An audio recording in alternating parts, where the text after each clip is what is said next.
स्वागत है आप सभी का आपके अपने चैनल मिस्ट्रीज ट्यूब पर। दोस्तों, हमेशा की तरह आज भी मैं आप सबके लिए एक डरावनी कहानी लेकर आया हूँ। यह कहानी रस्किन बॉन्ड की मशहूर कहानियों में से एक है। इस कहानी का शीर्षक है अंधेरे में सीटी की आवाज़। इस कहानी को मैं आप लोगों को किताबी भाषा में ही सुनाऊंगा। कहानी को ध्यान से सुने और कहानी के बारे में अपनी राय कमेंट बॉक्स में ज़रूर बताएं। आइए शुरू करते हैं अपनी आज की कहानी को। चांद लगभग पूरा निकल आया था। चमकीली चांदनी से पूरा रास्ता नहाया हुआ था, लेकिन पेड़ों की परछाइयाँ मेरा पीछा कर रही थी। सिंदूर के पेड़ों की कुटिल शाखाएं मुझ तक बढ़ रही थी, कुछ धमकाती हुई सी, कुछ ऐसे जैसे उन्हें साथी की तलाश हो। एक बार मैंने सपना देखा कि पेड़ चल सकते हैं।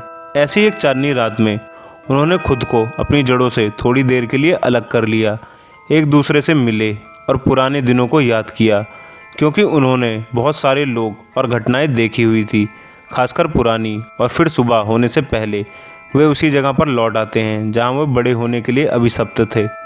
रात के एकाकी प्रहरी, और यह उनके लिए घूमने के लिए बेहतर रात थी।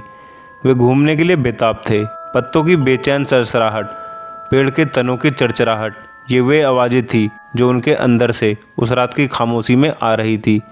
कभी कभी कोई और घूमने वाला अंधेरे में मेरे पास से गुजर जाता था। अभी ज़्यादा रात नहीं हुई थी, सिर्फ 8 बजे थे। कुछ लोग घर लौटने के रास्ते में थे, कुछ शहर में घूमते चमकती रोशनी दुकानों और रेस्तरां का आनंद ले रहे थे। उस अंधेरे रास्ते पर मैं किसी को पहचान नहीं पा रहा था। उन्होंने भी मुझ पर ध्यान नहीं दिया। मुझे बचपन का एक पुराना गीत याद आया। धीरे धीरे मैं उसे गुनगुनाने लगा और जल्दी शब्द मुझ तक वापस आने लगे। मैंने अपनी परछाई को देखा, शांति से मेरे साथ चलती हुई। हम अपनी परछाई को कोई महत्व नहीं देते, यह हमेशा हमारे साथ रहती है, बिना कोई शिकायत किए, जीवन भर का साथ। मूक और असहाय होकर हमारे हर जुड़ाव और अलगाव की साक्षी बनी रहती है। इस चमकती चांदनी रात में मैं खुद को रोक नहीं पाया तुम पर ध्यान देने से। मेरी परछाई से मैं माफ़ी चाहता था कि तुम्हें इतना कुछ देखना पड़ा, जिसके लिए मैं शर्मिंदा था, लेकिन खुश भी था कि तुम साथ थी जब मुझे मेरे हिस्से की छोटी जीतें मिली। और मेरी प्रतिध्वनि का क्या, मैंने ज़ोर से आवाज़ लगानी चाहिए या देखने के लिए कि मेरी पुकार मुझ तक वापस आती है कि नहीं, लेकिन खुद को ऐसा करने से रोक लिया, क्योंकि मैं पहाड़ों की उस पूर्ण निशब्दता और पेड़ों के वार्तालाप को भंग नहीं करना चाहता था। रास्ता ऊपर पहाड़ी पर जाकर ख़त्म होता था और ऊंचाई पर समतल हो आया था, जहाँ यह लंबे देवदारों के बीच चांदनी का रिबन लगता था। एक चंचल गिलहरी सड़क के बीच उछलती कूदती एक पेड़ से दूसरे पेड़ तक आ जा रही थी। एक पुराना कब्रिस्तान मेरे सामने पड़ा। यहाँ कई पुरानी कब्रें थी, कुछ बड़ी और स्मारकीय, और कुछ नई कब्रें भी थी, क्योंकि कब्रगाह अब भी इस्तेमाल में लाई जा रही थी। मैं उनमें से एक पर बिखरे हुए फूल देख सकता था, कुछ पुराने डहेलिया और लाल साल्विया के फूल। थोड़ा आगे चारदीवारी के पास कब्रगाह की बची हुई दीवार तेज मानसून बारिश में ढह गई थी। कुछ कब्रों पर लगे पत्थर भी दीवार के साथ ही निकल आए थे। एक कब्र खुली पड़ी थी, एक सड़ा हुआ ताबूत और कुछ बिखरी हुई हड्डियां किसी की आखिरी स्मृति के रूप में बचे थे, जो मेरी और तुम्हारी तरह जीता और प्यार करता था। कब्र पर लगे पत्थर का कुछ हिस्सा सड़क पर गिरा था और उसकी लिखावट धूमिल पड़ गई थी। मैं कोई विकृत इंसान नहीं, लेकिन किसी चीज़ को देखकर मैं झुक गया और एक नरम गोल हड्डी का टुकड़ा उठाया, शायद एक खोपड़ी का हिस्सा। मेरे हाथों का दबाव पाकर हड्डी टुकड़ों में चूर हो गई। मैंने उसे घास पर गिरने दिया। मिट्टी मिट्टी हो गई थी वह खोपड़ी। और फिर कहीं से, बहुत दूर से नहीं, किसी की सीटी बजाने की आवाज़ आई। पहले मुझे लगा कि मेरे ही तरह कोई देर शाम घूमने वाला व्यक्ति सीटी बजा रहा है, जैसे मैं पुराने गीत गुनगुना रहा था। लेकिन सीटी बजाने वाला बहुत जल्दी सामने आया। सीटी की आवाज़ तेज और खुश मिजाज थी। एक लड़का साइकिल चलाता हुआ तेजी से गुजरा। मैं उनकी बस एक झलक देख पाया, जब तक उसकी साइकिल सड़क पर परछाइयाँ बुनती आगे बढ़ गई। लेकिन कुछ ही मिनटों में वह वापस आया। इस बार वह मुझसे कुछ फीट दूर रुका और उसने मेरी ओर एक प्रश्नवाचक अधूरी मुस्कान फेंकी।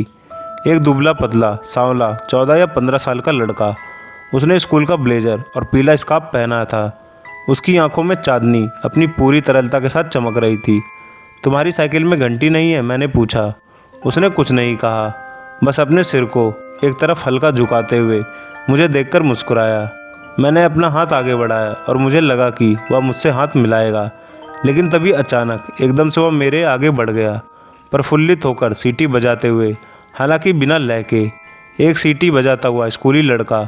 उसके लिए बाहर घूमने के लिए थोड़ी देर हो चुकी थी, लेकिन वह आज़ाद किस्म का बंदा लग रहा था। सीटी की आवाज़ मंद पड़ने लगी, फिर बिल्कुल ही सुनाई देनी बंद हो गई। एक गहन नीरव शांति ने जंगल को घेर लिया। मैं और मेरी परछाई घर की ओर चल पड़े। अगली सुबह मैं एक अलग तरह की सीटी की आवाज़ से जागा, खिड़की के बाहर एक चिड़िया के गीत से। वह एक खुशनुमा दिन था। सूरज की रोशनी गर्म और लुभावनी थी और मैं बाहर निकलने के लिए मचल उठा। लेकिन कुछ काम खत्म करने थे, कुछ प्रूफ सही करने थे, चिट्ठियाँ लिखनी थी और कुछ दिनों बाद ही मैं पहाड़ की चोटी तक जा सका, देवदारों के नीचे उस शांत एकाकी विश्राम स्थल पर। यह बात मुझे विचित्र लगी कि जिन्हें बर्फ में चमकती चोटियों का अद्भुत दृश्य देखने का अवसर मिला हुआ है, वे कई फीट नीचे दबे हुए हैं। वहाँ कुछ मरम्मत का काम चल रहा था। कब्रगाह की बची हुई दीवार खड़ी की जा रही थी, लेकिन ओवरसियर ने मुझे बताया कि क्षतिग्रस्त कब्रों को ठीक करने के लायक पैसे नहीं हैं। चौकीदार की मदद से मैंने बिखरी हुई हड्डियों को समेटकर टूटी हुई कब्र के पास हुए एक छोटे गड्ढे में डाला और कुछ पैसे दिए ताकि वह खुली हुई कब्र को घेर दें। कब्र के पत्थर पर लिखा नाम मिट गया था, लेकिन मैं तिथि पढ़ पाया, 20 नवंबर 1950। कोई 50 साल पहले, लेकिन इतना पहले भी नहीं कि कब्र के पत्थर ही निकल जाए। मुझे चर्च में दफन व्यक्तियों के ब्यौरे का रजिस्टर मिला और मैंने इसके पीले पन्नों को 1950 की तरफ पलटा, जब मैं खुद भी एक स्कूली लड़का था। वह नाम मुझे मिला, माइकल दत्ता, उम्र 15 साल और मौत का कारण रोड एक्सीडेंट। मैं सिर्फ अनुमान ही लगा सकता था और संभावना की पुष्टि के लिए मुझे यहाँ रहने वाले किसी पुराने व्यक्ति का पता लगाना था, जिसे वह लड़का या उस एक्सीडेंट के बारे में कुछ याद हो। पाइन टॉप पर बूढ़ी मिस मार्ले रहती थी, वुडस्टॉक स्कूल की सेवानिवृत्त शिक्षिका, और उनकी याददाश्त बहुत बेहतरीन थी और वह वहाँ 50 वर्षों से भी ज़्यादा समय से रह रही थी। उजले बालों और नर्म गालों वाली मिस मार्ले की नीली आंखें जिज्ञासा से भरी थी। उन्होंने अपने पुराने फैशन के चश्मे को नाक पर चढ़ाकर मुझे उदारता से देखा। माइकल एक प्यारा लड़का था, उदारता से भरपूर, हमेशा सहायता के लिए तैयार। मेरे बोलने की देरी होती कि मुझे अखबार चाहिए या एस्प्रिन, वह अपनी साइकिल पर सवार हो चल देता, इन खड़ी ढाल की सड़कों पर बेफिक्री से साइकिल दौड़ाता हुआ। लेकिन ये पहाड़ी सड़कें और इसके चौंकाने वाले घुमाव साइकिल पर दौड़ लगाने के लिए नहीं है। वे मोटरों की आवाजाही के लिए सड़कों को चौड़ा कर रहे थे और एक ट्रक ऊपर पहाड़ पर आ रहा था, पत्थरों से लदा। जब माइकल घुमाव के पास आया तो अनियंत्रित होकर ट्रक से टकरा गया। उसे हॉस्पिटल ले जाया गया और डॉक्टरों ने भी पूरी कोशिश की, लेकिन उसे होश नहीं आया। तुमने ज़रूर उसकी कब्र देखी होगी, तभी तुम यहाँ हो। उसके माता पिता, वे थोड़े दिनों बाद यहाँ से ही चले गए। मुझे लगता है वे विदेश गए। माइकल एक प्यारा लड़का था, लेकिन थोड़ा ज़्यादा ही लापरवाह था। तुम्हें पसंद आता, ऐसा मुझे लगता है।